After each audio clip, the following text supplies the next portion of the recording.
بھارت پاکستان کا جس کو ہم ازلی دشمن کہتے ہیں، یعنی تقسیم بر صغیر سے لے کر آج تک بھارت نے پاکستان کو تسلیم نہیں کیا، اور بھارت نے پوری کوشش کی کہ وہ پاکستان کو کبھی بھی ترقی پذیر سے ترقی یافتہ ریاست ہوتا نہ دیکھ سکے، اور اس سے بڑھ کے بھارت نے پاکستان کی شہرک کشمیر کے اوپر اپنا قبضہ 72 سال سے جمائے رکھا۔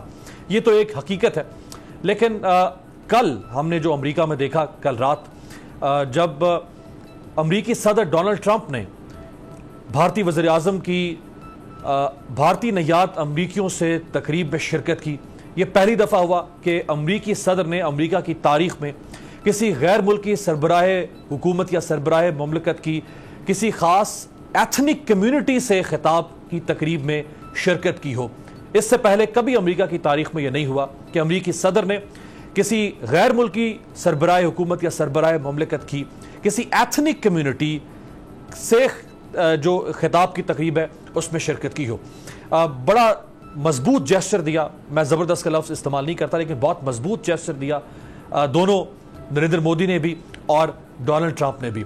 سب سے پہلے ذرا دکھائیں، دونوں شخصیات نے تقریب کے آغاز میں ایک دوسرے کا جو گرم جوشی سے تعارف کروایا۔ یہ صرف میں آپ کو اس لیے دکھا رہا ہوں تو آپ کو پتہ چل سکے کہ جو عالمی سیاست ہے اس میں نہ اصول ہے، نہ اس کا کوئی ضمیر ہے، نہ اس کی پسلیوں میں کوئی دل ہے۔ عالمی سیاست مفادات پر چلتی ہے، پاکستان یہ سمجھ نہیں سکا۔ دکھائیں سر۔ I have the honor to introduce you to my family, over 1 billion Indians and people of Indian heritage. Ladies and gentlemen, I present to you my friend, a friend of India, a great American president, Mr. Donald Trump. Hello, Houston. I am so thrilled to be here in the great state of Texas with one of America's greatest, most devoted, and most loyal friends, Prime Minister Modi of India. Thank you. اور اب دکھائیں Donald Trump نے، یعنی پہلے نریندر مودی نے جب Donald Trump کو خطاب کے لیے مدعو کیا تو یہ وہ الفاظ تھے، اور اب ڈونلڈ ٹرمپ نے جب نریندر مودی کو بلایا انہوں نے کن الفاظ میں انہیں اور بھارتی نژاد امریکیوں کو یاد کیا۔ India will make our nation stronger, our people wealthier, our dreamers bigger, and our future brighter than ever before, and it won't even be close. You enrich our culture. You uphold our values, you uplift our communities, and you are truly proud to be American, and we are proud to have you as Americans.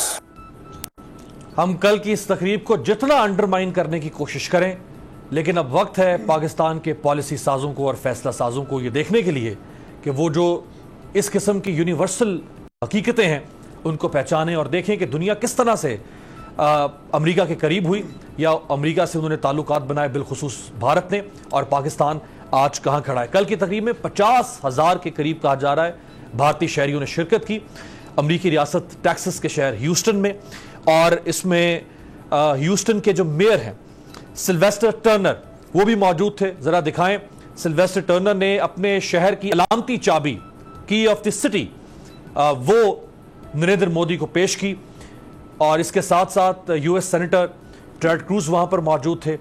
اس کے علاوہ پیٹ Olson, یہ بھی امریکی کانگریس مین ہیں، یہ وہاں پر موجود تھے۔ بریڈ شرمن، یہ بھی امریکی کانگریس مین وہاں پر موجود تھے۔ ایک بھرپور مظاہرہ وہاں پہ ہوا۔ اسی طرح سے میری لینڈ سے ڈیموکریٹک پارٹی کے ہاؤس لیڈر سٹینی ہوئر وہ بھی وہاں پر موجود تھے۔ اگر آپ کو امریکہ میں جو بھارتی کمیونٹی ہے جن سے خطاب کیا نریندر مودی نے، اگر میں ان کے بارے میں آپ کو کچھ حقائق بتاؤں تو 2017 تک امریکہ میں جو بھارتی شہری ہیں ان کی تعداد 44 لاکھ کے اندر، اور اس وقت سان فرانسسکو میں جہاں پہ سلیکون ویلی ہے وہاں 2017 میں 1,20,000 بھارتی شہری، نیو یارک میں 5.25 لاکھ سے زائد، شکاگو میں 1,72,000، واشنگٹن ڈی سی میں 1,28,000 سے زائد بھارتی شہری موجود ہیں۔ اسی طرح سے ستیا نڈیلا جو کہ مائکروسافٹ کے سی ای او ہیں، انہوں نے 2014 فروری میں سی ای او کا چارج سنبھالا مائکروسافٹ کا۔ اب یہ 3 بڑی کمپنیاں دنیا کی, یہ صرف امریکہ نہیں, یہ دنیا کو لیڈ کرتی ہیں. ماسٹر کارڈ, جیسے آپ جانتے ہیں ویزا اور ماسٹر کارڈ دو بڑے جو پلاسٹک منی کے جو سورس ہیں. اجے بنگا یہ بھارتی ہیں اور یہ اس کے پریزیڈنٹ ہیں اور اس کے سی ای او ہیں.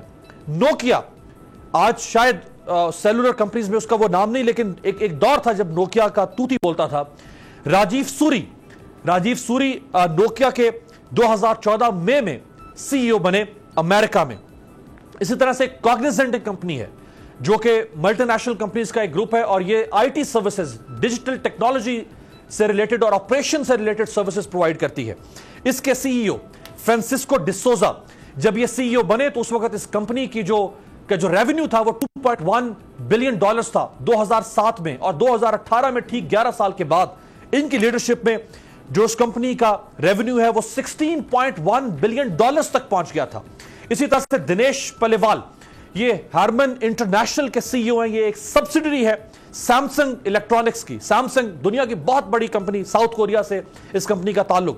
اور سنجے مہروترا یہ مائکرون ٹیکنالوجی کے سی ای او ہیں. اور اس کے علاوہ بے شمار نام ہیں جو ٹاپ ایگزیکٹوز میں, اس کے علاوہ جو اور مختلف جگہوں پہ چھائے ہوئے ہیں بھارتی, ان کی اگر فہرست بیان کریں تو اس کے لیے کئی پروگرامز چاہیے ہوں گے. تو ہمیں تھوڑا سا جذباتیت سے ہٹ کے اپنے دشمن کی طاقت کو اور اپنے دشمن کی کمزوری کو پہچاننا ہے اگر ہم نے اس کو صحیح معنوں میں شکست دینی ہے.